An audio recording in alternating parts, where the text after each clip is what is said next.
Pada malam ini kita akan belajar tentang salah satu di antara dasarnya ilmu. Kalau kata Imam Al-Ghazali, dasarnya ilmu itu adalah ketika akhirat lebih engkau cintai daripada dunia. Itu adalah dasarnya ilmu.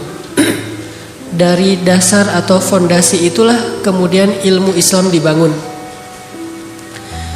Dari fondasi itulah kita memahami ma'rifatullah, kita memahami ibadah kepada Allah, kita memahami akhlak, muamalah, semuanya dari dasar. Salah satunya adalah ketika akhirat lebih kita cintai daripada dunia.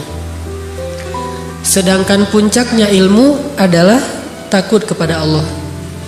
Ra'sul hikmah, kata Nabi, makhafatullah. Puncaknya ilmu adalah takut kepada Allah Subhanahu wa taala. Jadi bisa kita simpulkan dari dua kalimat ini, hal yang pertama yang harus kita benar-benar kuasai dalam belajar ilmu Islam itu adalah merasa akhirat lebih kita rindukan, lebih kita cintai, lebih baik daripada dunia. Dan dari situ nanti terbangun puncaknya ilmu sampai kepada tingkat takut kepada Allah Subhanahu wa taala. Innama yakhsyallaha min ibadihi al-ulama. Sesungguhnya yang takut kepada Allah di antara hamba-hambanya adalah orang yang berilmu. Untuk membahas tentang bab mencintai akhirat lebih daripada dunia ini, saya akan mengawali dengan tilawah surat Al-Qiyamah. Mungkin kalau Bapak Ibu membawa mushaf Al-Quran atau ada aplikasi Al-Quran di handphonenya, boleh membuka surat 75, surat Al-Qiyamah, yang semua isi suratnya itu tentang akhirat, tentang kiamat, tentang kematian, tentang apa yang terjadi setelahnya. A'udzu billahi minasy syaithanir rajim. Bismillahirrahmanirrahim. La uqsimu biyaumil qiyamah wa la uqsimu bin nafsil lawwamah. Ayahsabul insanu an lan najma'a 'idhamah. بلى قادرين على أن نسوي بنانه بل يريد الإنسان ليفجر أمامه يسأل أيان يوم القيامة فإذا برق البصر وخسف القمر وجمع الشمس والقمر يقول الإنسان يومئذ أين المفر كلا لا وزر إلى ربك يومئذ المستقر ينبأ الإنسان يومئذ بما قدم وأخر بل الإنسان على نفسه بصيرة ولو ألقى معاذيره لا تحرك به لسانك لتعجل به إن علينا جمعه وقرآنه فإذا قرأناه فاتبع قرآنه ثم إن علينا بيانه كلا بل تحبون العاجلة وتذرون الآخرة وجوه يومئذ ناظرة إلى ربها ناظرة ووجوه يومئذ باسرة تظن أن يفعل بها فاقرة كلا إذا بلغت التراقي وقيل من راق وظن أنه الفراق والتفت الساق بالساق إلى ربك يومئذ المساق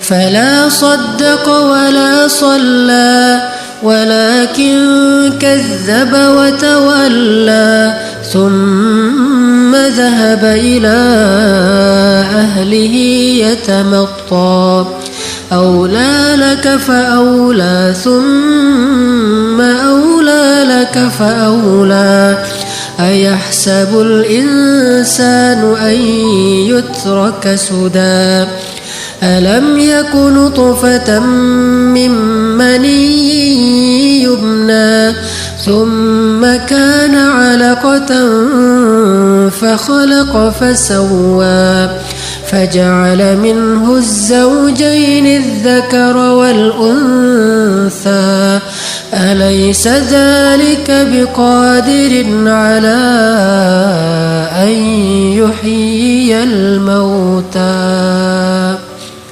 Sadaqallahul azim. Aku bersumpah demi hari kiamat, dan aku bersumpah dengan jiwa yang amat menyesali diri sendiri. Apakah manusia mengira bahwa kami tidak akan mengumpulkan kembali tulang belulangnya? Bukan demikian. Sebenarnya kami maha kuasa menyusun kembali jari jemarinya dengan sempurna. Bahkan manusia itu hendak berbuat maksiat terus menerus. Ia berkata, kapankah hari kiamat itu terjadi?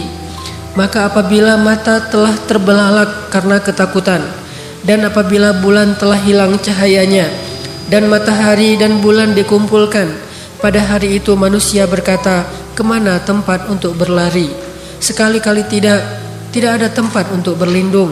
Hanya kepada Tuhanmu lah pada hari itu tempat kembali.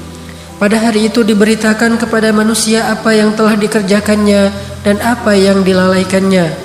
Bahkan manusia itu menjadi saksi atas diri mereka sendiri, meskipun dia mengemukakan alasan-alasan. Janganlah kamu gerakkan lidahmu untuk membaca Al-Quran karena hendak terburu-buru menguasainya.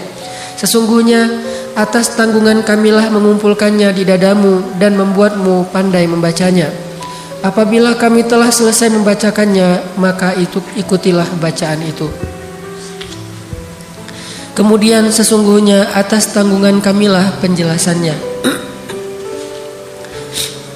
Sekali-kali janganlah begitu. Sebenarnya kamu manusia lebih mencintai kehidupan dunia dan mengabaikan kehidupan akhirat. Wajah-wajah orang mukmin pada hari itu berseri-seri, kepada Tuhannya lah mereka melihat, memandang. Dan wajah-wajah orang kafir pada hari itu menjadi muram. Mereka yakin bahwa akan ditimpakan kepada mereka azab yang sangat dahsyat. Sekali-kali janganlah demikian. Apabila nafas seseorang telah menyesak sampai ke tenggorokannya, dan dikatakan kepadanya, siapakah yang dapat menyembuhkan? Dan dia yakin bahwa sesungguhnya itulah waktu perpisahan dengan dunia atau kematian. Lalu bertautlah betis kiri dan betis kanannya. Kepada Tuhanmu lah pada hari itu kamu dihalau. Dan ia tidak mau membenarkan Rasul dan Al-Quran yang tidak mau mengerjakan sholat, tetapi ia mendustakan Rasul dan berpaling dari kebenaran. Kemudian ia pergi kepada keluarganya dengan berlagak sombong. Kecelakaanlah bagimu wahai orang-orang kafir, dan kecelakaanlah bagi kalian. Kemudian kecelakaanlah bagi kalian wahai orang-orang kafir, dan kecelakaanlah bagi kalian. Apakah manusia mengira bahwa ia akan dibiarkan begitu saja tanpa pertanggungjawaban? Bukankah dia dahulu setetes air mani yang ditumpahkan ke dalam rahim, kemudian air itu menjadi segumpal darah, lalu Allah menciptakannya dan menyempurnakan ciptaan itu, lalu Allah menjadikan daripadanya sepasang laki-laki dan perempuan. Bukankah Allah yang berbuat demikian maha kuasa untuk menghidupkan orang yang telah mati? Maha benar Allah yang maha agung.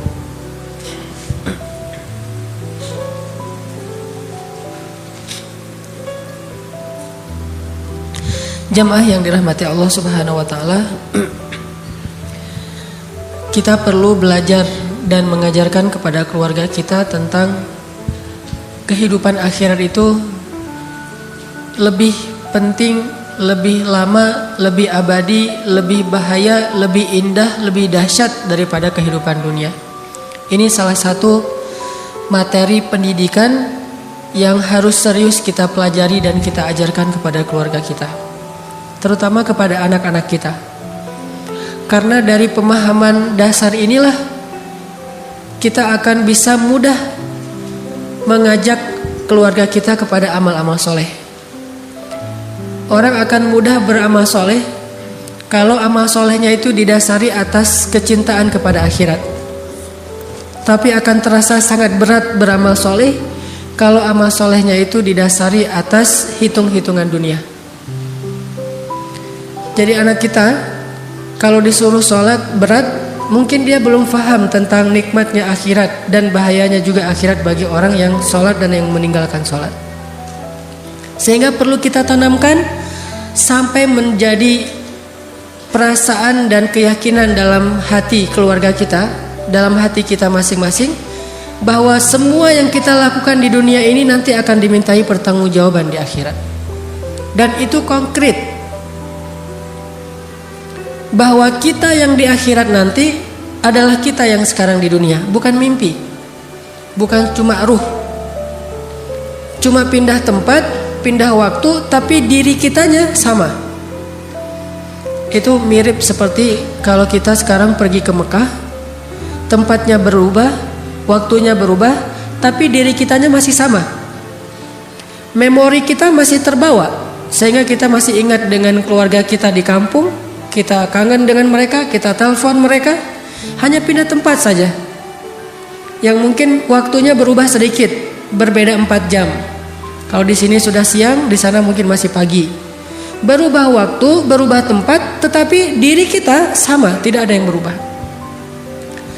Begitu juga akhirat, hanya berubah tempat, namanya bukan lagi dunia, tetapi akhirat. Berubah waktu, bukan lagi 24 jam dalam sehari, tetapi siangnya selama-lamanya.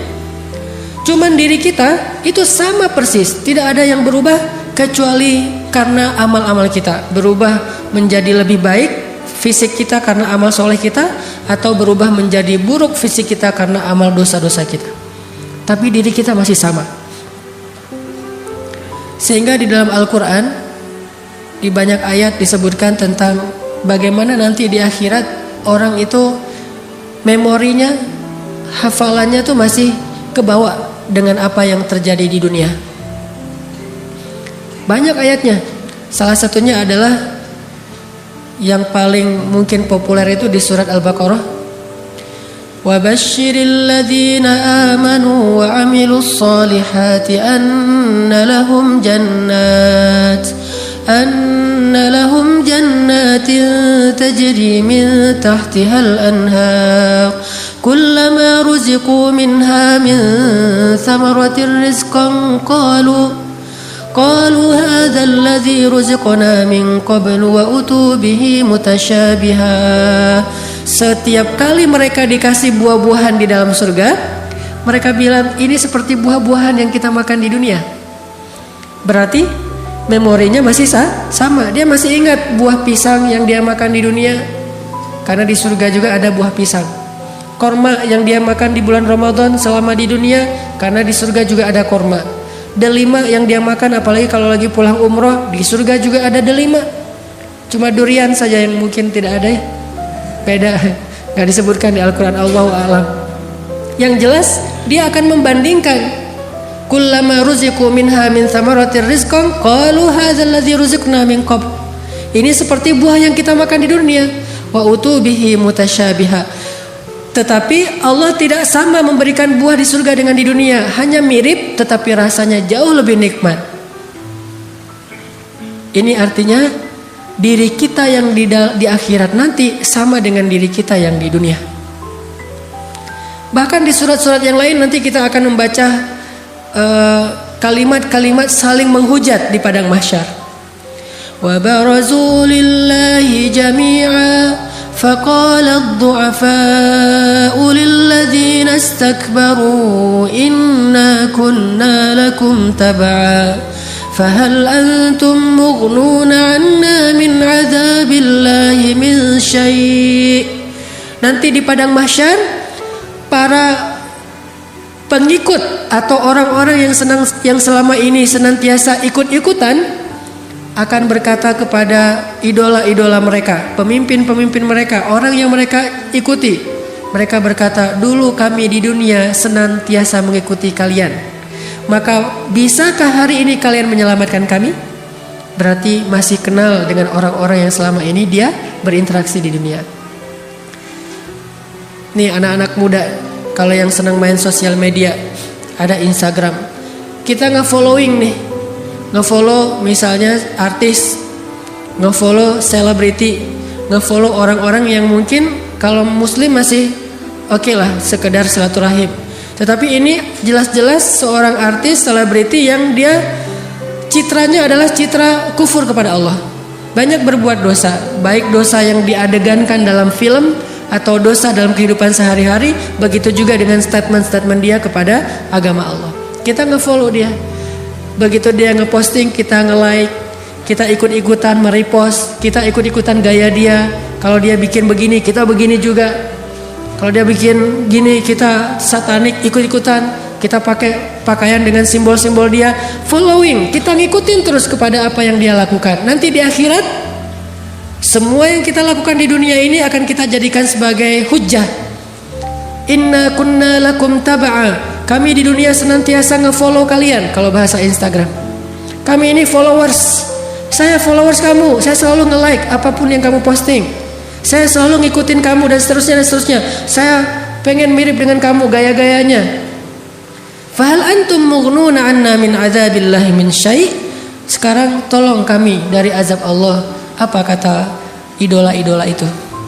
Sawa'un 'alaina ajazi'na am sabarna ma lana mim mahis. Nasib kita hari ini sama. Gak ada bedanya antara followers dengan yang di follow, antara idola dengan para fans. Gak ada bedanya. Nasib kita sawa'un 'alaina.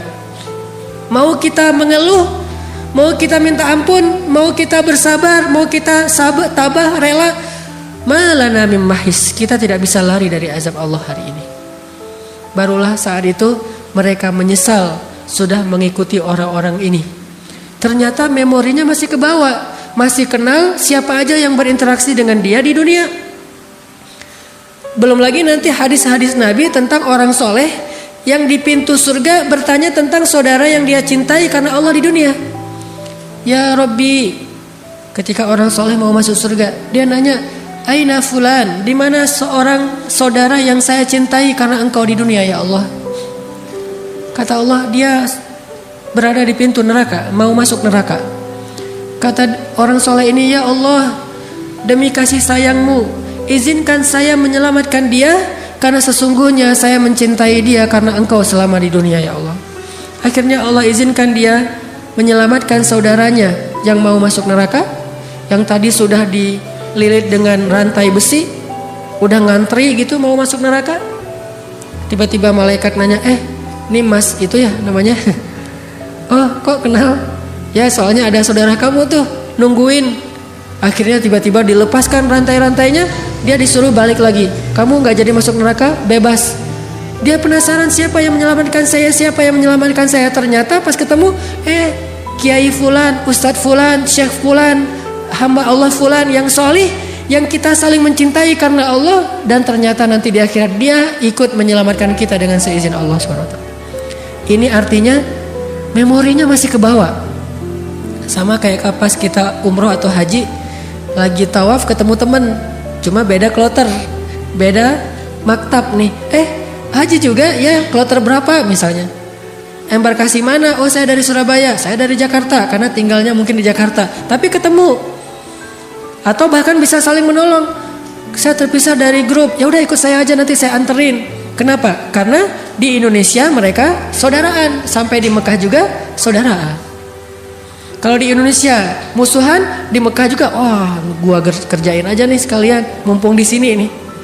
Kalau di Indonesia mungkin dia punya jabatan, nggak bisa ngerjain dia. Kalau di Arab mah sama aja, sawaun alaina, sama saja nasib kita. Mau jabatannya apa, mau dia aparat, mau dia pejabat, mau dia apapun, sawaun alaina. Ini yang terjadi nanti di akhirat. Sehingga kita yang sekarang dengan kita yang nanti hampir tidak ada yang berubah, kecuali secara nasib berubah. Nasib baik atau nasib buruk tergantung amal kita di dunia, dan itu juga dengan seizin dan keridhaan Allah Subhanahu wa taala. Ini yang kita perlu belajar lebih dalam. Kita resapi sekali bahwa kita hidup tuh enggak selama-lamanya di dunia. Kalau kita transaksi, kita hitung-hitung. Jangan hanya hitung-hitung nih untung dunianya gimana nih, untung rugi dunia. Coba belajar juga menghitung untung rugi akhiratnya kayak gimana. Kita dagang, terus ada yang mau beli. Kadang orang menghitung untung rugi dunianya dengan cara curang dalam perdagangan. Kayak ada orang yang jualan buah, dia taruh harga dari jauh 5.000 per kilo, cuman ditaruh paling atas tuh yang bagus-bagus, sehingga orang yang lewat ngeliat, wah murah tuh mangga 5.000 sekilo. Padahal 5.000 sekilo itu di bawah meja. Pas orangnya mampir nanya, mas ini 5.000 sekilo, bukan yang ini pak, yang di bawah. Tapi harganya ditaruhnya di atas barang yang bagus misalnya. Ini hitung-hitungannya murni duniawi, untung atau rugi.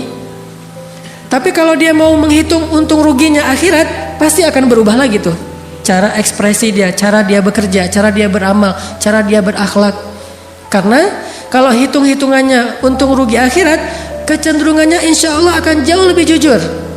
Gak bisa manipulasi Allah Subhanahu wa taala.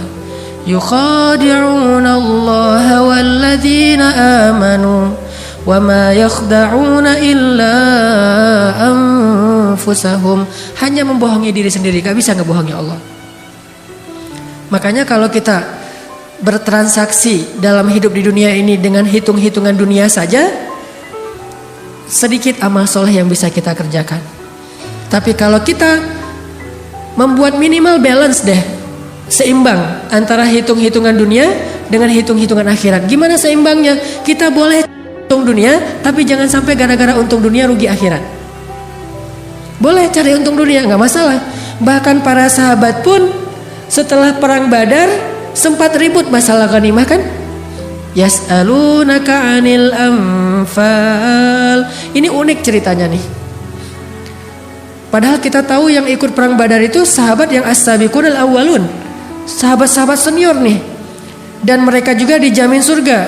Allah mengampuni dosa-dosa mereka, punya kedudukan yang istimewa di mata Allah. Ini sahabat ahlu Badar. Ternyata walaupun soleh banget ahlu Badar, sempat juga ada kejadian yas'alunaka 'anil anfal, ribut masalah ghanimah habis perang. Ini punya saya, ini punya saya. Ah kamu kebanyakan, kok saya cuma dapat sedikit. Saya nggak dapat, kamu dapat onta, saya dapat misalnya domba atau keledai. Rame di antara mereka sampai kemudian laporan ke Rasulullah, ya Rasulullah ini bagaimana pembagiannya? Turunlah ayat mendamaikan di antara mereka, wa aslihu dzata bainikum. Kalimat itu menunjukkan ada keributan. Makanya disuruh islah. Kalau tidak ada keributan tidak perlu islah. Wa aslihu dzata bainikum, damaikanlah urusan di antara kalian yang tadi sempat hampir ribut. Ternyata enggak dilarang untuk mendapatkan dunia. Walaupun para sahabat tidak berperang karena ghanimah. Kalau yang berperang karena ghanimah itu munafikun di dalam surat Al-Fat. Kalau tidak ada ghanimah mereka enggak mau perang. Kalau banyak ghanimah yaitu perang Khaybar, mereka daftar paling awal. Ya Rasulullah ikut sertakan saya, ikut sertakan saya. Kata Allah mereka enggak boleh ikut. Karena giliran yang umroh yang berakhir dengan perjanjian Hudaybiyah mereka nggak mau ikut, soalnya nggak ada ghanimah. Giliran Khaybar mereka daftar karena ghanimahnya gede. Kalau orang mukmin nggak memikirkan ghanimah, tetapi bukan berarti tidak mengambil ghanimah. Bahkan dalam Islam itu ada fikih ghanimah, fikih fai, bagaimana membagikan harta, bukan rampasan perang sebetulnya, harta yang didapatkan setelah menang dalam perang, tidak dirampas. Bukan hanya itu adegannya, bahkan dalam perang Hunain, perang setelah Fathu Makkah, orang Ansor sempat ribut juga masalah ghanimah. Yang tadi Muhajirin, kalau sekarang Ansor. Setelah selesai perang Hunain nih, Nabi membagikan ghanimah dari perang Hunain itu hampir seluruhnya kepada orang Muhajirin dan orang Mekah yang baru masuk Islam. Bayangin seorang Abu Sufyan yang baru masuk Islam dapat 200 ekor onta. Sedangkan Ansor nggak dapat apa-apa. Jadi seolah-olah menurut orang Ansor Nabi nggak adil. Muncul desas-desus di kalangan Ansor. Salah satu desas-desusnya, Nabi kalau udah ketemu kaumnya lupa sama kita. Ini desas-desus dari kalangan Ansor. Padahal dulu ketika kaum muslimin hijrah ke Madinah, orang Ansor itu wayu'thiruna ala anfusihim walau kana bihim khasasah. Habis-habisan menolong orang Muhajirin, enggak pernah hitung-hitungan. Sempat kejebak juga. Nabi mah kalau udah ketemu kaumnya lupa sama kita. Desas-desus ini tersebar sampai viral kalau bahasa sosial media. Oh, viral tuh. Postingan Nabi kalau udah ketemu kaumnya lupa sama kita. Jadi viral. Repost, semuanya pada repost. Sampai akhirnya masuk ke Nabi. Nabi dengar, wah ternyata ada desas-desus tentang masalah pembagian ghanimah. Dikumpulkan orang Ansor sama Nabi.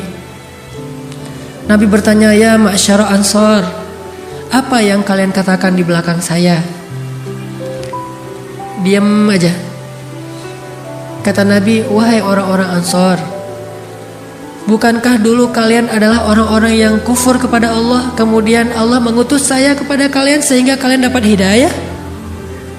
Bukankah dulu kalian berpecah belah, saling perang memerangi, lalu saya datang mempersaudarakan kalian sehingga kalian menjadi satu?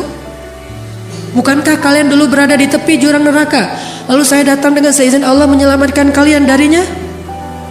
Nabi mengingatkan tentang Islam dan hidayah kepada orang-orang Ansor, jasa-jasa Nabi kepada orang-orang Ansor. Setelah Nabi mengingatkan itu, Nabi diam. Tiba-tiba seorang laki-laki Ansor berkata, ya Rasulullah, sama sekali kami tidak lupa dengan semua kebaikan itu.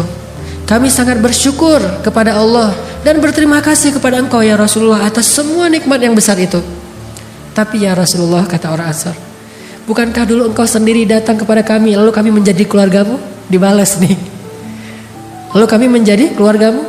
Bukankah engkau terusir, lalu kami memberikan kampung halaman baru untukmu? Bukankah engkau dulu dalam keadaan diperangi, lalu kami menolongmu ya Rasulullah? Bahkan banyak dari kami yang gugur demi membela engkau ya Rasulullah. Sehingga mereka juga merasa kami juga punya hak ya Rasulullah untuk dapat ghanimah sebagaimana orang Muhajirin dan orang Mekah. Baru kemudian Nabi tiba-tiba menawarkan sesuatu yang lebih besar daripada ghanimah. Apa kata Nabi?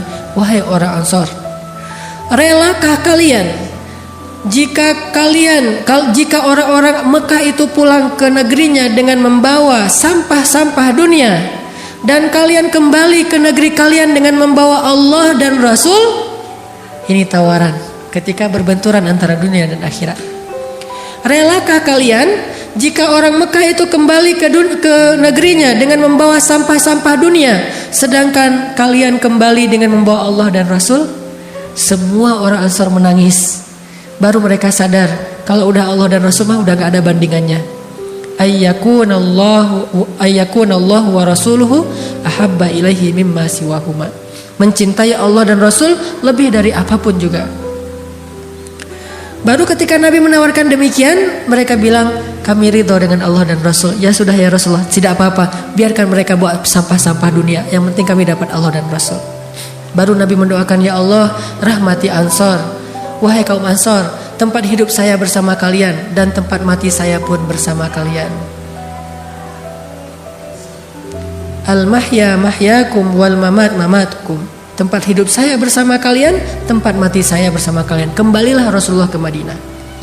Ini bagaimana Rasulullah menanamkan cinta akhirat lebih besar daripada cinta dunia kepada para sahabat.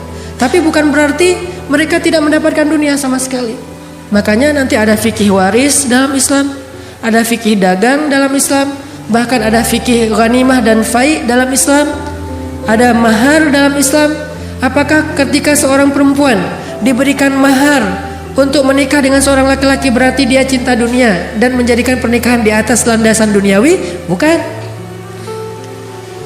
Makanya dalam Islam, umat Islam itu tidak dilarang menjadi kaya raya, tidak dilarang menggenggam dunia dan seisinya.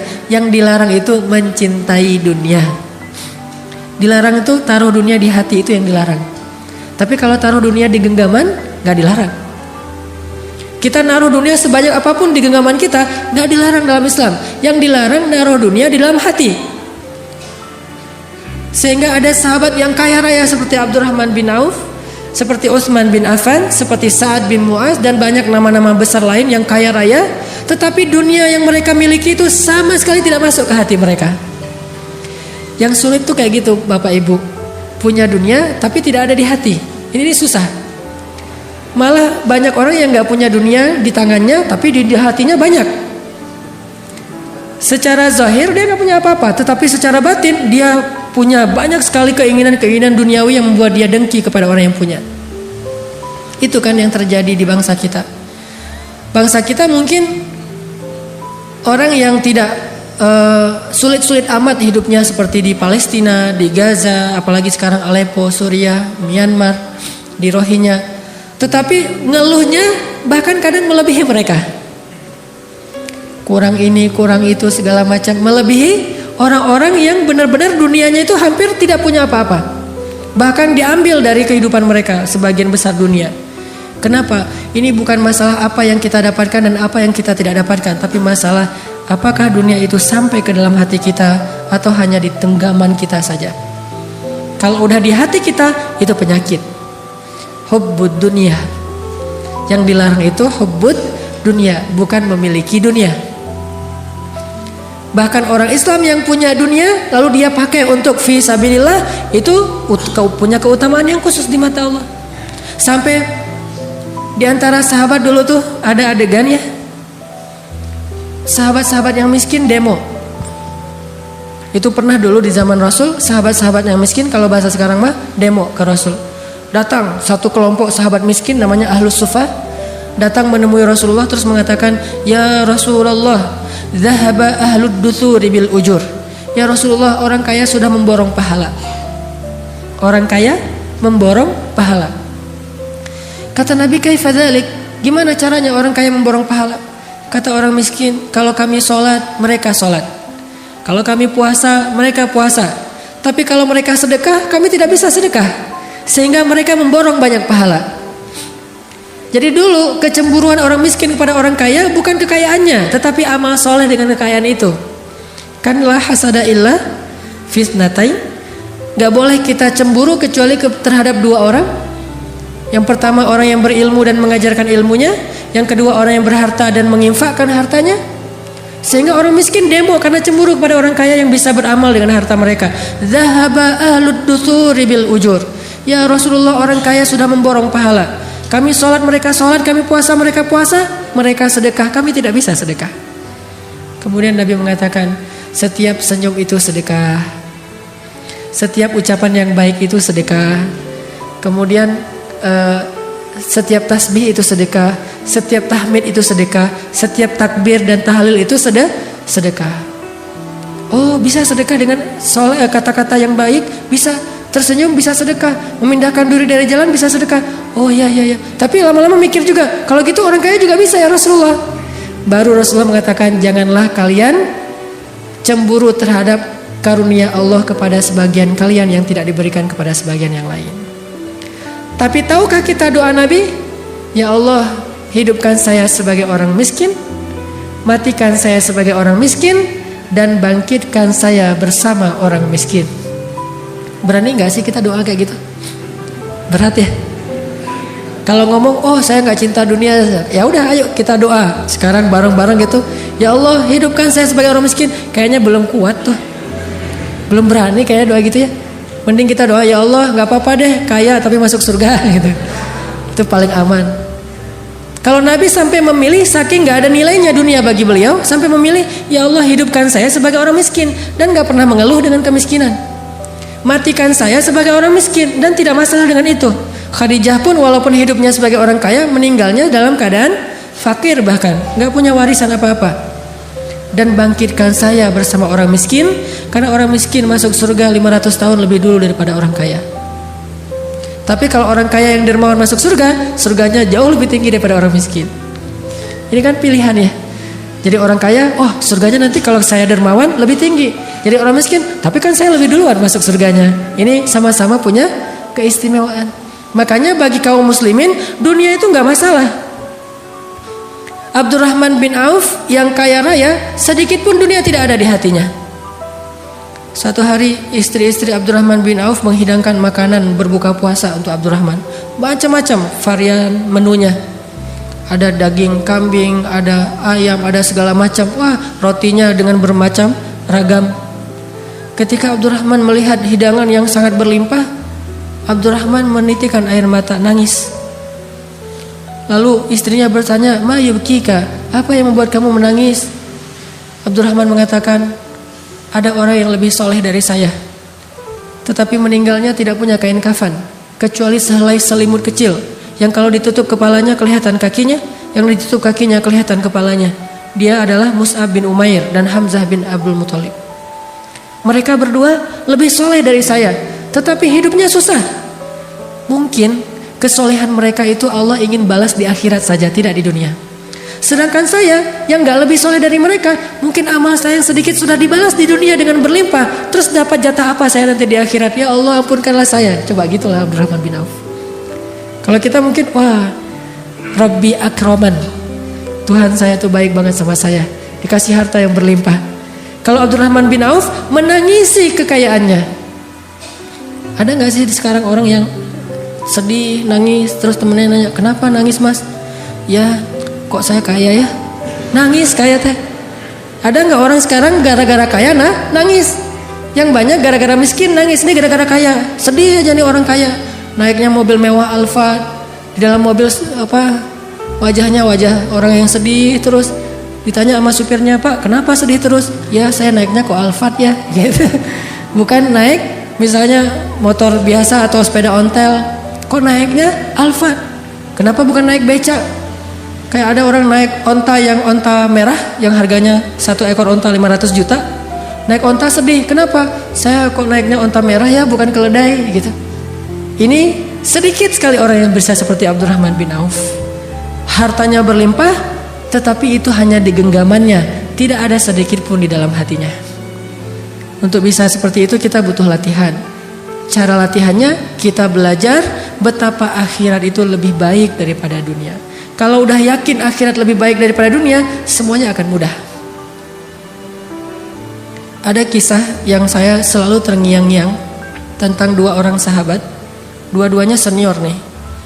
Yang satu namanya Abu Lubabah, yang satu namanya Abu Dahdah. Abu Lubabah punya pohon korma satu-satunya, dan itu subur banget pohon kormanya, tumbuh di sebelah rumah anak yatim. Sehingga dia agak miring sedikit pohon kormanya dan tumbuh di sebelah rumah anak yatim. Zaman dulu rumah orang Arab kalau orang miskin mah tidak ada atap. Jadi terbuka gitu atap langit. Karena pohon kormanya rindang, sehingga kalau buah-buah korma itu jatuh, ada juga yang jatuh ke dalam rumah anak yatim. Dan anak yatim itu ketika ada yang jatuh ke dalam rumahnya, namanya anak kecil, diambil jadi cemilan. Jadi kalau anak sekarang permen, dulu mah korma, makan sama anak yatim. Abu Lubabah tahu ternyata buah kormanya ada yang dimakan sama anak yatim yang jatuh ke dalam rumah mereka. Akhirnya Abu Lubabah mengadu kepada Rasulullah, ngelaporin anak yatim. "Ya Rasulullah, itu anak-anak pada ngambil korma saya dan saya nggak rela." Dipanggil, Rasulullah nggak tahu kalau itu anak yatim. Ketika dipanggil menghadap ke Rasul, ditanya, "Kenapa kalian makan?" "Oh, kami kira kami punya hak di situ, soalnya kami anak yatim." Baru Rasulullah tahu ternyata itu anak yatim. Langsung Nabi mengatakan kepada Abu Lubabah, "Ya Abu Lubabah, maukah kamu punya pohon kurma di surga?" "Gimana caranya ya Rasulullah?" "Wakafkanlah pohon itu kepada anak yatim, maka Allah akan menggantikan untuk kamu satu pohon kurma di surga yang kalau kamu berjalan di bawah naungannya 100 tahun, kamu belum keluar dari naungannya." 100 tahun jalan di bawah pohon itu belum keluar dari bayang-bayang naungan pohon tersebut. Saking rindang dan besarnya pohon di surga. Mau gak kamu dapat pohon kurma di surga dengan wakaf pohon kurma di dunia? Apa kata Abu Lubabah? "Ya Rasulullah, itu satu-satunya harta yang saya punya." Bahasa halus dari menolak, gak mau. Rasulullah juga tidak tidak marah, tidak memaksa. La ikraha fiddin. Lagi pula bagaimanapun Abu Lubabah ini ahlu Badar loh. Ikut, dia veteran Badar. Yang Allah sudah mengatakan lakukan apa yang kalian suka, Allah maafin. Ya Rasulullah, itu pohon kurma satu-satunya yang saya punya. Oh ya sudah, udah pulang aja. Begitu Abu Lubabah dan anak yatim pulang, Abu Dahdah datang. Abu Dahdah bilang, ya Rasulullah, saya tadi nguping mendengar percakapan engkau dengan Abu Lubabah. By the way, kalau bahasa kita ya, by the way, kalau saya yang melakukan itu, saya dapat nggak apa yang engkau janjikan di akhirat?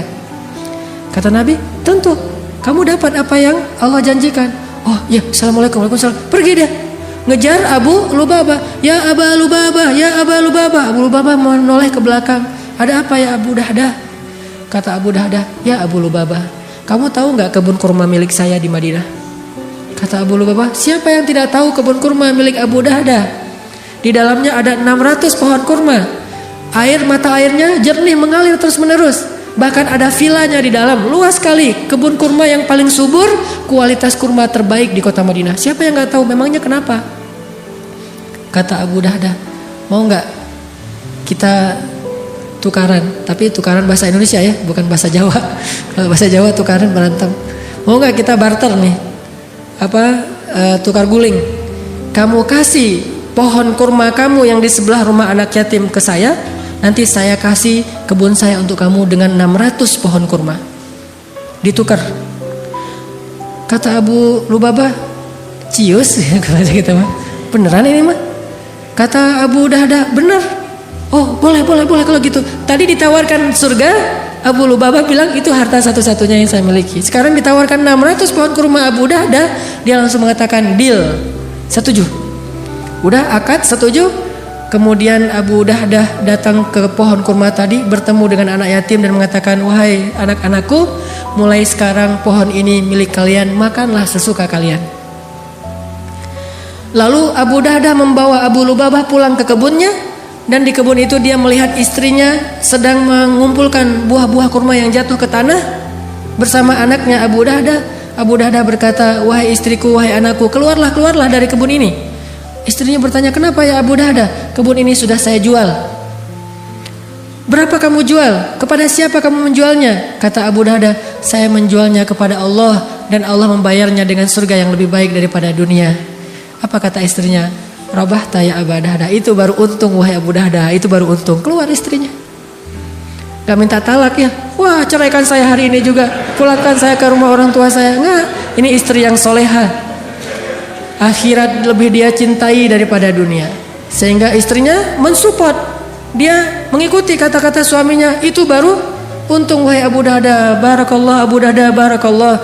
Lalu ketika Nabi mendengar apa yang dilakukan Abu Dahdah, Nabi mendoakan keberkahan bagi keluarga Abu Dahdah dan Allah ganti nikmat di dunia dan di akhirat. Dia tetap menjadi orang kaya, tumbuh lagi hartanya berkah, dan di akhirat pun dia mendapatkan kebun-kebun kurma yang setahun dikelilingi oleh malaikat Jibril, belum bahkan keluar dari pinggirnya saja. Jadi pagarnya aja belum keluar, apalagi belum masuk ke pagarnya, apalagi sampai ke dalam pohon kebun kurmanya. Ini luasnya kebun kurma Abu Dahdah di dalam surga. Begitu mereka beramal menggunakan akad akhirat. Kuitansinya itu akhirat, yang tanda tangan Allah. Jadi buat kuitansi amal kita itu bukan hanya kuitansi yang ditandatangani oleh manusia, tapi buat kuitansi dalam tanda petik yang ditandatangani oleh Allah. Nih akad saya, nih dengan Allah akadnya.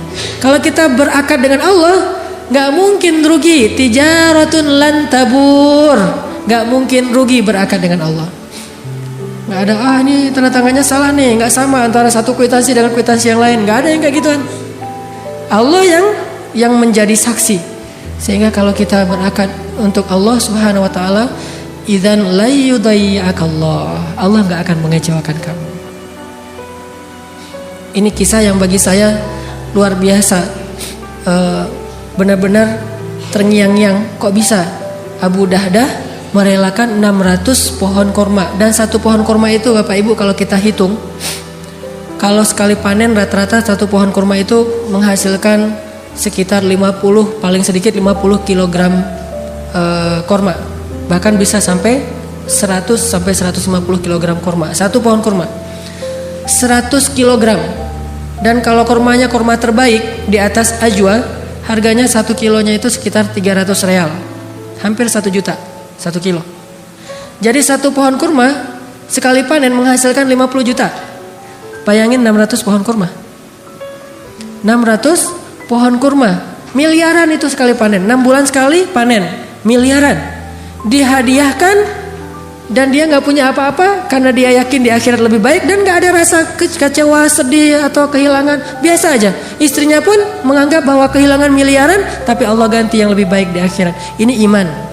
Susah bisa seperti ini. Tapi kalau bisa sedikit saja mirip dengan ini, kita akan punya amalan-amalan yang jauh lebih baik daripada hanya berakad dengan kwitansi manusia. Belajar berakad dengan akhirat. Biar Allah yang tanda tangan kwitansinya. Allah yang jadi saksi, malaikat yang jadi saksi. Kemudian la yudayyi'akallah, enggak mungkin kita akan kecewa. Ada lagi kalimat dari seorang imam para ulama, yaitu Imam Hasan Al-Basri, tabi'in. Bahkan disebut dengan istilah imamnya para tabi'in. Kan tabi'in ini ada beberapa tokoh tabi'in yang terkenal. Ada sebaik-baik tabi'in adalah Uwais Al-Qarani. Kemudian pemimpin para tabi'in itu Ibnul Musayyib, Sa'id Ibnul Musayyib atau Musayyab, dan Hasan Al-Basri imam dalam kebijaksanaan. Apa kata Imam Hasan Al-Basri? Dunia dan akhirat itu seperti timur dan barat, dan kita berada di tengah-tengah. Dunia dan akhirat seperti timur dan barat, dan kita berada di tengah-tengah. Ketika kita condong ke timur, maka kita menjauh dari barat. Ketika kita condong ke barat, berarti kita menjauh dari timur. Gak mungkin kita condong kedua-duanya sekaligus. Itu dalam urusan hati. Beda dalam urusan amal. Kalau dalam urusan amal, kadang bisa mendapatkan dunia akhirat sekaligus. Kalau dalam urusan amal, bersedekah, akhirat dapat, dunianya Allah lipat gandakan. Memberi nafkah, bekerja untuk memberi nafkah kepada keluarga, dunia dapat harta, akhirat itu pahalanya lebih besar daripada pahala infak fi sabilillah. Kalau niatnya nafkah keluarga. Kalau dalam amal, dunia akhirat itu bisa jalan berbarengan. Tapi kalau dalam urusan hati, gak bisa. Hati itu tidak condong kecuali ke salah satu arah. Makanya Allah berfirman tentang bab adil dalam urusan perasaan, walan ta'dilu. Kalian gak mungkin adil walaupun kalian berusaha. Kalau urusan perasaan gak mungkin adil. Bahkan Nabi ketika ditanya siapa orang yang paling engkau cintai, kata Nabi Aisyah. Tentunya karena Khadijah sudah wafat, yang sezaman maksudnya, yang hidup. Siapa orang yang paling engkau cintai di antara yang hidup? Aisyah, kata Rasulullah. Padahal beliau punya Hafsah, Sofia, Maria, dan banyak nama-nama istri beliau. Tapi tetap kalau cinta, Aisyah yang paling dicintai. Tapi kalau nafkah, adil di antara semuanya. Sehingga setelah Nabi membagi-bagi nafkah kepada semua istri beliau, beliau mengangkat kedua tangannya mengatakan, ya Allah, inilah yang saya mampu adil. Maafkanlah saya jika ada yang saya tidak mampu adil, yaitu perasaan. Begitu juga urusan dunia akhirat, gak mungkin adil. Saya mah mencintai dunia dan akhirat itu proporsional, gak bisa. Kalau kita condong ke dunia, berarti kita menjauh dari akhirat. Ini kalau hati. Kalau condong ke akhirat, berarti menjauh dari dunia. Sehingga seorang Ali bin Abi Thalib, ketika dia menjadi khalifah yang keempat, dia mengatakan, ya dunia, talaqtuki salas. Wahai dunia, aku telah mentalak kamu dengan talak 3. Gak ada jalan untuk rujuk buat kita. Jadi gak usah goda-godain saya. Kita udah gak bisa rujuk. Kecuali kamu nikah dulu, muter-muter, setelah itu dicerain baru datang ke saya lagi. Susah. Ya dunia, talaqtuki salas. Wahai dunia, saya sudah mentalak kamu dengan talak 3. Artinya talak bila rujuk. Talak yang tidak bisa lagi rujuk. Ini urusan hati. Apakah kemudian setelah itu Ali gak makan? Makan. Tapi makannya pakai mulut, bukan pakai hati. Jadi jangan makan hati. Makannya pakai mulut, makan kebutuhan. Pakai kendaraan, pakai. Pakai pakaian, pakai. Punya tempat tinggal, punya. Bahkan punya pembantu, punya. Karena itu kebutuhan untuk keluarganya. Istrinya punya banyak anak. Anak dari Fatimah, ditambah lagi setelah Fatimah wafat, nikah dengan Asma bintu Umais, punya anak juga. butuh pembantu untuk merawat anaknya, merawat keluarga. Tetapi semua itu tidak dia lakukan dengan perasaan atau hatinya. Makanya urusan dunia mah gak usah baper. Urusan dunia jangan baper-baper banget. Urusan akhirat aja yang baper. Begitu baca la uqsimu biyaumil qiyamah, langsung gemetar.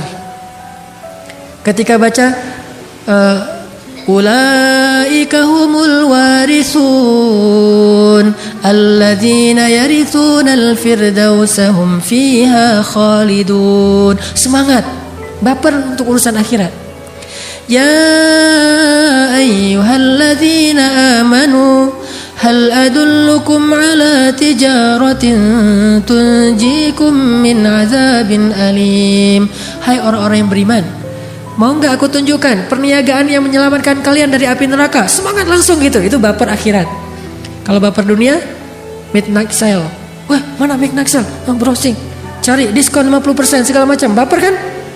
Kita mungkin secara manusiawi agak baper dalam urusan dunia. Semangat, sedih, kecewa, bahagia, urusan dunia. Itu udah manusiawi. Tetapi kita juga harus belajar punya perasaan yang bahkan lebih dari itu dalam urusan akhirat. Bahagia, kecewa, sedih, senang, urusan akhirat. Kenapa kita sedih? Karena hari ini sholatnya telat. Kenapa kita bahagia? Alhamdulillah bisa sedekah, alhamdulillah bisa beramal soleh, alhamdulillah bisa memaafkan kesalahan orang lain. Kenapa? Begitu kita maafin kesalahan orang, Allah maafin kesalahan kita. Semangat, senang gitu. Karena akadnya kwitansi akhirat, bukan hanya kwitansi dunia. Amal akan jauh lebih mudah ketika kita belajar akhirat. Ahabba ilaihi, lebih dia cintai. Kalla bal tuhibbunal ajilah wa tadharunal akhirah. Kata Allah tadi di Al-Qiyamah, kalian lebih mencintai ajilah dunia dan kalian mengabaikan akhirat. Padahal walal akhiratu khairul laka minal ula wal akhiratu khairu wa abqa. Akhirat lebih baik daripada dunia dan akhirat lebih baik dan kekal. Belajar berakad untuk akhirat, belajar mencintai akhirat lebih daripada dunia. Ada lagi kisah yang luar biasa juga yang saya pernah baca tentang istri solehah yang lebih mencintai akhirat daripada dunia. Selain istrinya Abu Dahdah, ada istrinya Umar bin Abdul Aziz, khalifah yang adil kelima. Kan Khulafaur Rasyidin dalam Islam itu ada 6, walaupun yang terkenal 4, Abu Bakar, Umar, Utsman, Ali. Nah, yang kelimanya Umar bin Abdul Aziz dan yang keenamnya Nuruddin Zinki, gurunya Salahuddin Al-Ayyubi. Nah, Umar bin Abdul Aziz punya istri soleha banget, namanya Ummu Iyal, nama panggilannya. Nama aslinya Fatimah binti Abdul Malik. Abdul Malik itu kakaknya Abdul Aziz. Jadi Fatimah sama Umar sepupuan. Jadi nikah sepupu nih. Ketika Umar bin Abdul Aziz menjadi khalifah, dia sibuk mengurus umat. Umar bin Abdul Aziz melihat istrinya sedang memakai perhiasan warisan dari orang tuanya. Jadi Fatimah ini keturunan raja-raja. Kakeknya raja Marwan, ayahnya raja Abdul Aziz, Abdul Malik, saudaranya raja, adiknya raja, kakaknya raja, suaminya raja. Jadi di sekelilingnya Fatimah raja semua itu secara bergiliran. Pertama kakeknya Marwan, itu raja Bani Umayyah. Kakeknya meninggal diganti dengan Abdul Malik, ayahnya itu juga raja. Pamannya gubernur Abdul Aziz, suaminya Umar bin Abdul Aziz raja juga. Kakaknya nanti setelah Umar bin Abdul Aziz raja juga. Adiknya juga raja. Tinggal di istana, warisan dari keluarganya tuh banyak, emas, permata. Suatu hari ketika Umar bin Abdul Aziz menjadi khalifah, Fatimah lagi membuka box perhiasan. Dia pakai, namanya juga perempuan, tabiatnya senang berdandan dan itu sesuatu yang sifatnya fitrah, tidak dicela selama tidak berlebihan. Dia jadi fitting gitu ya, ganti, oh ini cocoknya ini, terus aja gitu sibuk di kamar. Lalu Umar bin Abdul Aziz memperhatikan, tiba-tiba Umar bin Abdul Aziz datang dan mengatakan, wahai kekasihku, wahai Fatimah, engkau pilih harta itu atau memilih aku? Diadu nih antara harta dengan suami. Kamu pilih harta atau aku? Apa maksudnya? Kalau kamu pilih harta, kalau kamu pilih aku, maka wakafkanlah semua perhiasan ini kepada Baitul Mal agar kita bagikan kepada fakir miskin. Tidak boleh ada satu perhiasan pun di rumah seorang khalifah atau di rumah seorang raja. Tidak boleh. Wakafkan semua ini kepada Baitul Mal dan kita berikan kepada fakir miskin. Walaupun itu harta bukan semuanya pemberian Umar, banyak warisan orang tuanya. Tapi kalau kamu memilih harta, maka tinggalkanlah aku. Kita ambil jalan sendiri-sendiri. Apa kata istrinya? Wahai suamiku, tidak ada yang di dunia ini yang lebih aku cintai setelah Allah dan Rasul kecuali engkau. Sam'an wa ta'atan, sami'na wa ata'na. Diambil semuanya, masih ada di bawah tempat tidur. Oh ternyata masih ada lagi. Kumpulin semuanya, nginfakin, wakaf ke Baitul Mal. Sejak saat itu mereka jatuh miskin dan tidak punya apa-apa di rumah. Sampai bisa begitunya seorang istri Khalifah Ar-Rasyidin, sehingga dia digolongkan oleh para ulama termasuk perempuan yang paling ajaib dalam sejarah Islam. Ini karena akadnya akhirat. Lalu setelah Umar bin Abdul Aziz wafat karena diracun, hanya bertahan 2 tahun kepemimpinan Umar bin Abdul Aziz, diracun oleh pengkhianat, kemudian beliau wafat. Setelah beliau wafat, yang jadi raja berikutnya adiknya Fatimah. Waktu adiknya Fatimah jadi khalifah atau jadi raja, adiknya Fatimah datang ke rumah kakaknya yaitu Fatimah. Dia bilang, "Kakak, Mbak, dulu kan hartanya Mbak itu diberikan kepada Baitul Mal. Belum saya bagi, masih saya simpan tuh. Kalau Mbak mau, saya balikin nih kepada Mbak harta-harta perhiasan Mbak yang dulu diberikan kepada Baitul Mal. Soalnya Umar bin Abdul Aziz sudah wafat." Dia mengatakan apa Fatimah? Ma'azallah. Dia mengeluarkan air mata, dia nangis. Ma'azallah. Saya tidak mencari akhirat karena Umar bin Abdul Aziz. Saya mencari akhirat karena Allah Subhanahu wa taala. Kalau saya menyembah Umar bin Abdul Aziz, sesungguhnya Umar Abdul Aziz telah wafat. Tapi kalau saya menyembah Allah, Allah hayyun la yamut, maha hidup dan tidak wafat. Gak mau dibalikin lagi. Ini cinta terhadap akhiratnya yang dia bangun untuk mencintai pasangannya, mencintai manusia, mencintai siapapun karena dia cinta kepada Allah dan meyakini akhirat lebih baik daripada dunia. Memang ajaib. Kalau kita gak bisa persis kayak gitu, minimal kita belajar semangat seperti itu. Mungkin untuk bisa niru sahabat tabi'in sampai ke sekelas ini butuh waktu buat kita. Tetapi bukan berarti tidak perlu menyemangati diri kita untuk mengikuti mereka walaupun hanya 1% saja. Atau mungkin dari sekian urusan kita, dari 10 urusan kita, 7 diantaranya kita berakad dengan dunia, 3 diantaranya kita berakad dengan akhirat. Jangan sampai akhirat tidak dilibatkan sama sekali dalam hidup kita. Karena kalau akhirat tidak dilibatkan dalam urusan kita, nanti di akhirat kita menjadi orang yang paling miskin dan merugi. Kemana semua ini udah dibayarkan di dunia? Kemana semua amal-amal saya kan sudah dibayar di dunia? Maka menangislah seperti Abdurrahman bin Auf menangis karena dia takut amal-amal solehnya yang sedikit sudah Allah bayar di dunia sehingga tidak ada lagi jatah di akhirat. Terakhir saya ingin sharing tentang sedikit saja gambaran akhirat. Membahas akhirat ini Bapak Ibu panjang sekali. Kita butuh taklim sampai beberapa pertemuan karena adegan akhirat itu banyak.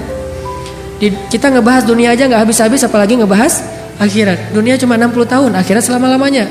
Jadi kalau dunia aja gak cukup waktu untuk kita bicarakan, apalagi akhirat. Satu saja adegan di akhirat tentang orang yang terakhir masuk surga. Ternyata kalau kita baca hadis tentang orang paling terakhir masuk surga, kita lihat dari grammarnya, ternyata orang yang paling terakhir masuk surga itu cowok, laki-laki, bukan perempuan. Berarti perempuan duluan. Yang paling terakhir masuk surga laki-laki. Dan di belakang laki-laki ini tidak ada lagi orang yang bisa masuk surga. Berarti dia paling lama di neraka, kemudian dikeluarkan setelah dosa-dosanya sudah dibakar, diazab, maka dia masuk surga. Yang tersisa di neraka berarti kekal selama-lamanya di neraka. Ini antrian paling belakang nih. Mungkin bisa dibilang tidak punya amal soleh apapun di dunia kecuali hanya kalimat asyhadu an la ilaha illallah wa asyhadu anna Muhammadar Rasulullah. Enggak sholat, enggak puasa, enggak haji, enggak baca Quran, enggak ngapa-ngapain. Kalau perempuan mungkin enggak berhijab, banyak berbuat dosa, mungkin berzina, mungkin minum khamar, mungkin membunuh dan seterusnya dan seterusnya. Cuman di hatinya masih ada la ilaha illallah Muhammadar Rasulullah. Cuma itu satu-satunya kebaikan dia, yang lain enggak ada. Sehingga diazab dulu dengan hisab dari Allah. Dia paling belakang masuk surganya. begitu dia dikeluarkan dari api neraka, tubuhnya semuanya bekas-bekas luka dan udah rusak tubuhnya, rusak dihidupkan lagi, mati dihidupkan lagi, terus saja kayak gitu selama mungkin ribuan tahun di neraka. Begitu dia keluar dari api neraka, kemudian dia diberikan kesempatan untuk membersihkan diri di 2 telaga. Di telaga pertama dia mandi. Setelah dia mandi, tubuhnya berubah langsung. Tingginya setinggi Adam. Bapak Ibu tahu tingginya Nabi Adam berapa? 80 hasta. Dan ini 1 hasta, kurang lebih setengah meter. Berarti 80 hasta itu 40 meter. Itu tingginya Adam. Dan Nabi mengatakan manusia diciptakan dengan fisik terbaik, yaitu fisik Adam. Jadi yang ideal itu tinggi mah 40 meter, bukan 2 meter. 2 meter pemain basket gaya gitu ya. Ternyata yang lebih keren itu 40 meter, 35 sampai 40 meter. Jadi kalau kita ketemu Nabi Adam, mungkin gak sengaja nginjak kita, nih ada apa sih? Ternyata ada kita di bawah kakinya. Saking besarnya Nabi Adam dan kita kayak ngelihat raksasa. Tingginya setinggi Adam. Wajahnya seperti Yusuf. Gimana wajah Yusuf? Tahu Zayn Malik yang anak-anak, yang cewek-cewek? Nggak tahu ya, artis atau Justin Bieber? Nggak ada apa-apanya dibandingkan dengan Yusuf. Orang kalau ngelihat Justin Bieber mungkin cuma melongo doang gitu.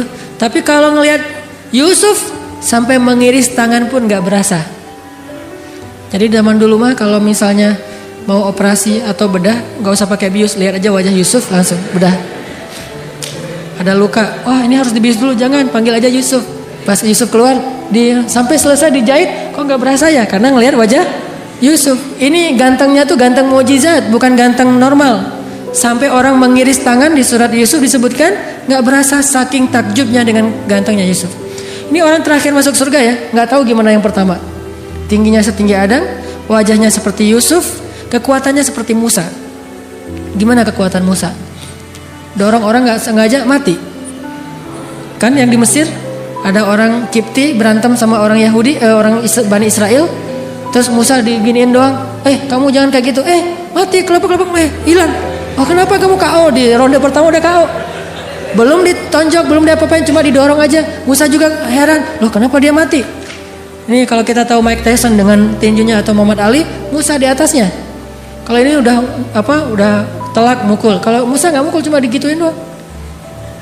Terus ada malaikat datang berwujud manusia, ditonjok sama Musa, buta matanya. Malaikat naik ke langit, ya Allah mata saya buta. Kenapa dipukul sama Musa? Akhirnya Allah kembalikan, balik lagi ke bumi. Ya Musa, saya malaikat. Oh kirain pencuri, mau ditonjok lagi sama Musa. Kekuatannya seperti Musa. Dan terkenal Musa itu nabi yang sangat kuat. Kalau Sulaiman kekuasaan, kalau Musa itu fisik. Jadi premannya para nabi itu Musa. Kekuatan fisiknya di atas rata-rata. Tingginya seperti Adam, wajahnya seperti Yusuf, kekuatannya seperti Musa, dan akhlaknya seperti Rasulullah Sallallahu Alaihi Wasallam. Tidak ada yang lebih baik daripada akhlak Nabi Muhammad Sallallahu Alaihi Wasallam. Ini orang terakhir masuk surga nih. Mandi dia. Begitu selesai mandi, fisiknya udah bersih, nggak ada lagi bekas neraka sama sekali. Lalu dia berwudu di telaga kedua. Ketika dia usapkan rambutnya dengan berwudu, sejak saat itu rambutnya tidak lagi kusut selama-lamanya. Dan by the way lagi, rambutnya segini. Rambut cowok 2016. Panjang, ikal segini. Kemudian bahkan sekarang janggut itu jadi tren juga. Jadi ada tren janggut dengan rambut panjang itu 2016 dan mungkin 2017 masih seperti itu trennya. Saya pengen manjangin rambut tapi nggak sabar, ya udahlah dipendekin aja. Janggutnya pengen dipanjangin tapi banyak yang protes. Akhirnya yang penting jangan dicukur, udah segini aja. Ternyata diusap kepalanya, maka rambutnya tidak lagi kusut selama-lamanya. Setelah itu dia dihadapkan ke pintu surga. Ketika dia berada di gerbang surga, dia melihat surga sudah penuh. Semua sudah ada pemiliknya. Ini sertifikat punya si fulan. Ini punya si fulan. Udah ada labelnya, udah ada spanduknya masing-masing surga. Ini surganya fulan, ini surganya fulan. Dia berkata kepada Allah, "Ya Rabbi, mana surga saya? Ini semua surga sudah penuh." Lalu Allah menunjukkan sebuah surga dan Allah belum mengatakan itu punya siapa. Tiba-tiba dia melihat ada surga yang indah sekali, sebesar kerajaan bumi. Dia mengatakan, "Ya Allah, boleh enggak saya masuk ke dalam surga itu walaupun cuma di halamannya saja, bukan ke dalam istananya?" Kata Allah, nanti kalau kamu sudah berada di sana, kamu akan minta yang lain? Kata dia, enggak ya Allah, itu mah saya satu aja. Yang penting bisa berada di halaman surga, cukup. Gak perlu juga punya istana-istana. Saking indahnya surga. Kemudian Allah izinkan dia masuk beberapa langkah ke pelataran surga. Ketika dia berada di pelataran surga, dia melihat indahnya surga yang luar biasa. Dia keliling-keliling, dia lihat indah sekali. Dia mengatakan, ya Allah, ini surga siapa? Kata Allah, itu surgamu wahai hambaku. Itu surgamu, kerajaan sebesar bumi.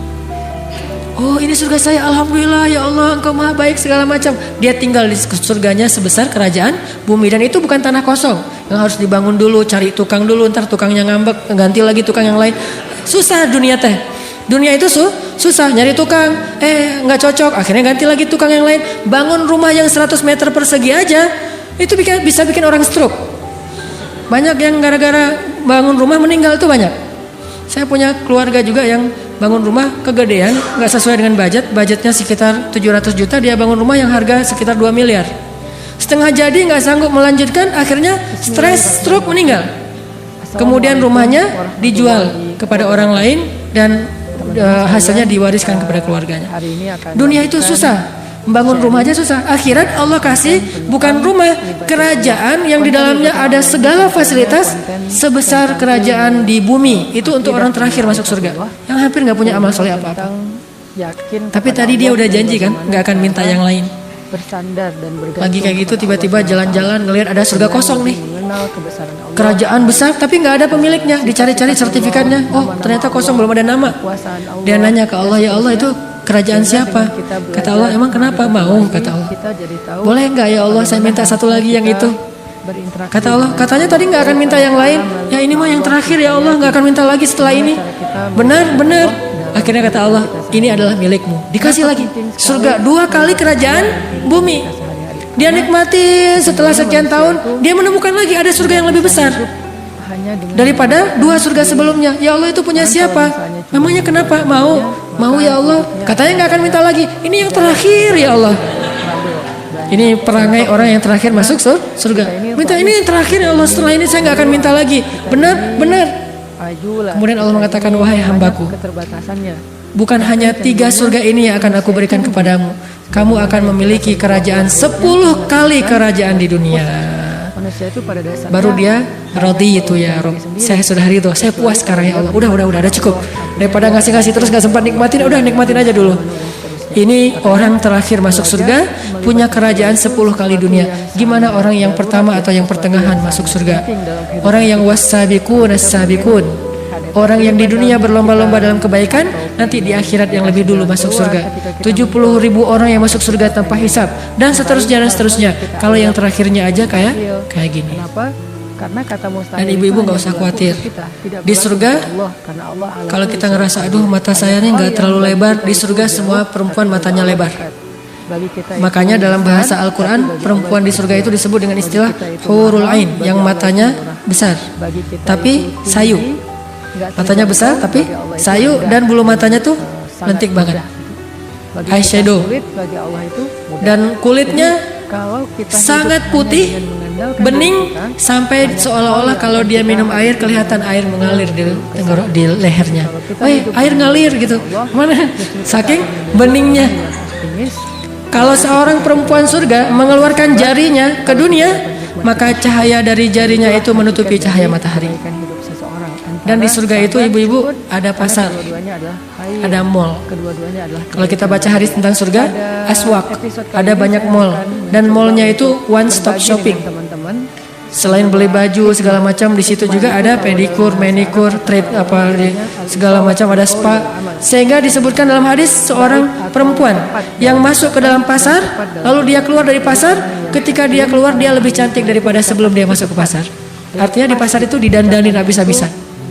Dia dikasih hullah itu gaun 70 lapis, dan setiap lapisnya punya warna yang berbeda dengan warna yang lain. Nah, di antara orang-orang yang hikmah, mudah-mudahan semua kita punya semangat mengkaji tentang akhirat, Karena kalau kita tahu bagaimana luar biasanya akhirat, kita akan lihat betapa dunia ini sebetulnya hanya setetes air dari ujung jarum yang dicelupkan dari lautan dibandingkan dengan akhirat yang samudra yang luas. Insya Allah bisa kita amalkan, yaitu dengan baca ayat-ayat dan hadis tentang akhirat, lalu kita coba belajar meyakininya, mengimaninya. Mudah-mudahan dengan demikian kita bisa beramal, akadnya bukan hanya kwitansi dunia, tetapi juga kwitansi akhirat insya Allah. Itu aja yang bisa saya sampaikan. Mungkin langsung ditutup dengan doa. Bapak Ibu yang dirahmati Allah, usahakan setiap kali kita berdoa, jangan lupa mendoakan saudara-saudara kita di Gaza, di Aleppo atau Suriah dan di Rohingya. Kalau orang mungkin ingin membantu kaum muslimin di sana dengan cara mengetuk pintu-pintu istana, diplomasi, politik, segala macam, maka ada yang lebih penting untuk kita ketuk, yaitu pintu langit. Kalau pintu istana ini adalah kemampuan diplomasi negara, kalau pintu langit itu dunia, Allah Rabbul Alamin. Makanya kalau kita nggak mampu mengetuk pintu-pintu para raja, kita bisa mengetuk pintu raja di atas segala raja. Dan pintu raja ini tidak sulit untuk diketuk, hanya dengan cara mengangkat kedua tangan, kita berdoa untuk kaum muslimin. Mudah-mudahan dengan demikian Allah segera memberikan pertolongan kepada kaum muslimin dengan kemenangan. Walaupun selama ini kita yakin Allah selalu menolong kaum muslimin dengan kesabaran, tetapi kita juga berharap Allah menolong dengan kemenangan kepada kaum muslimin dan kehancuran bagi orang-orang yang zalim. A'udzu billahi minasy syaithanir rajim. Bismillahirrahmanirrahim.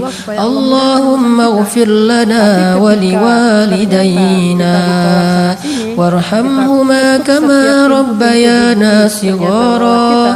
Allahumma inna nas'aluka al-huda wat-tuqa wal-'afafa wal-ghina.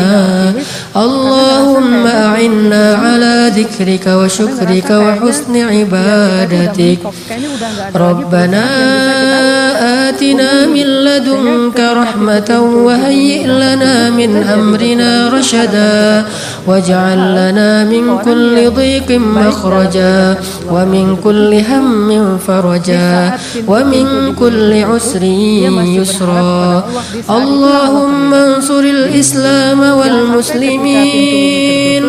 Allahumma ansuril muslimin fi Palestin. Allahumma ansuril muslimin fi Suriya. Allahumma ansuril muslimin fi Rohingya. Allahumma anjil muslimin al-mustad'afin.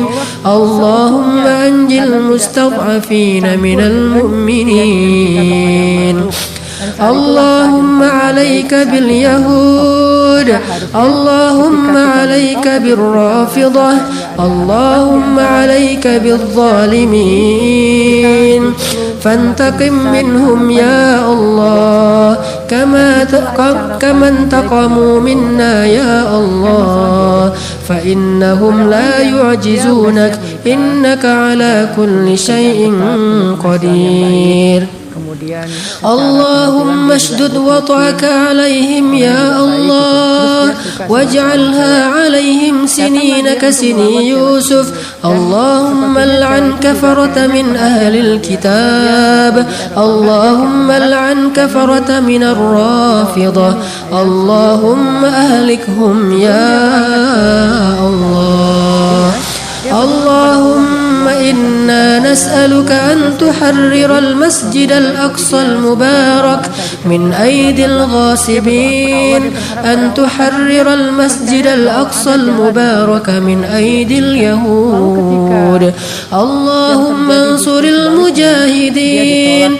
Allahumma wahhid sufufahum wasaddid ramyahum washfi jarhahum warham shuhadaahum. Allahumma shfi واشف صدور المسلمين اللهم اجعل بلدنا هذا إندونيسيا بلدا آمنا وارزق أهله من الثمرات من آمن منهم يا رزاق اللهم اهدي شباب المسلمين اللهم استر عورات المسلمات اللهم ألحقنا بالصالحين ربنا هب لنا من أزواجنا وذرياتنا قرة أعين واجعلنا للمتقين إماما اللهم أرنا عجائب قدرتك أنت مولانا يا الله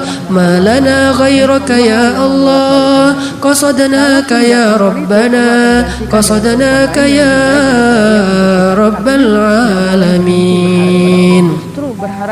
Ya Allah ya Arhamar Rahimin, ampunkanlah dosa-dosa kami ya Allah, maafkanlah kesalahan-kesalahan dari kisah kami adalah manusia biasa, kami pelupa. Kadang kami membaca Al-Quran, tetapi tidak lama kemudian justru kami mengingkarinya, kami tidak mengamalkannya. Kadang kami membaca hadis, tetapi kami tidak menghiraukannya dalam amalan-amalan kami. Ampunkanlah dosa kami ya Allah. Janganlah Engkau murka kepada kami ya Allah, karena jika Engkau murka kepada kami, siapa lagi yang bisa berkasih sayang kepada kami selain Engkau ya Allah. Jika Engkau menutupi kami dari rahmat-Mu, siapa lagi yang bisa memberi kami rahmat ya Allah. Jika Engkau menghalangi kami dari kasih sayang-Mu, siapa lagi yang kami bisa harapkan kasih sayang-Mu, kasih sayangnya daripada Engkau ya Allah. Janganlah Engkau menutup hati kami ya Allah disebabkan dosa-dosa kami, karena tidak mungkin seseorang yang Engkau tutup hatinya kecuali akan celaka ya Allah. Ya Arhamar Rahimin, bantulah saudara-saudara kami di Palestina, bantulah saudara-saudara kami di Aleppo ya Allah. Jangan biarkan lebih lama lagi anak-anak yatim di sana menjerit, karena mereka sendiri tidak punya orang tua. Ada anak kecil yang ayahnya telah wafat, tertimbun dengan gedung-gedung yang diruntuhkan dengan bom-bomnya orang-orang yang zalim. Ampunkanlah dosa kami, maafkanlah kami yang belum mampu menolong mereka, baru hanya bisa mendoakan mereka ya Allah. Bantulah saudara-saudara kami di Aleppo, keluarkanlah mereka dari kepungan-kepungan musuh-musuh kami ya Allah. Bantulah saudara-saudara kami di Rohingya, selamatkanlah mereka dari kezaliman orang-orang yang zalim di sana ya Allah. Pertemukanlah mereka dengan saudara-saudara mereka di seluruh dunia, di Indonesia, di Malaysia. Jangan biarkan mereka terkatung-katung di lautan ya Allah. Ya Arhamar Rahimin, bantulah saudara-saudara kami di Gaza. Engkau Maha Kuasa.